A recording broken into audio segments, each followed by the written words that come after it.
સવારમાં ઉઠ્યો ને ખબર પડે કે આજ તો આપણે રિઝલ્ટ લેવા જવાનું, આજ તો રિઝલ્ટની તારીખ. એટલે સવારમાં ઉઠીને નહીં ધોઈને તૈયાર થઈ ગયો ભાઈ રિઝલ્ટ લેવા માટે. એટલે વિચાર્યું કે નવા કપડાં પહેરીને જઈ, પણ નવા કપડાં પહેરીને જાત તો વળી સાહેબ વિચાર કે લાયરો થયો હે ફેલ ને વળી હીરો બનીને આવ્યો હે.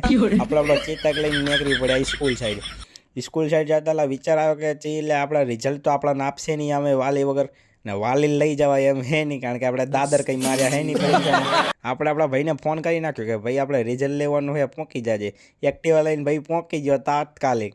હવે એ વિચારમાં પડી ગયો કાર્યો ફેલ થયો હે નક્કી, એટલે મને બોલાવ્યો ને એ અંદર આવતો નહોતો પણ માંડ મનાયો.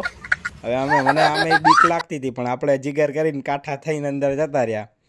રિઝલ્ટમાં ખબર પડી તો ભાઈ એક વિષયમાં ફેલ થયા બરાબરના. બીજા ભાઈ તાત્કાલિક એટલા બધા માર્ક આપ્યા નહીં સાહેબ, વિચારીને જ આપ્યા હે. ભાઈ મૂન દીપકભાઈ નીકળી પડ્યા. દીપકભાઈ એમના કામ તરફ જાય ને આપણે જાઉં ઘર સાઈડ.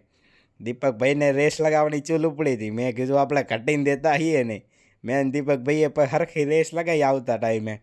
દીપકભાઈ કે આગળ ના થવા દઉં એમને, હું આગળ હતો. દીપકભાઈ જોતા ચારે આપણે આગળ થવા માંડ્યા. મને ખબર ના પડી, આપણે એક હાથે આપણો ચેતક ચલાવતા હતા અને દીપકભાઈ આગળ થઈ ગયા. ઘર સાઈડ જતા આપણા કેટલાય ભાઈબંધો મળી ગયા હતા. અને એમાં રાહુલભાઈએ ફેલ થયા, જે ક્રિકેટના રશિયા હે મોટા.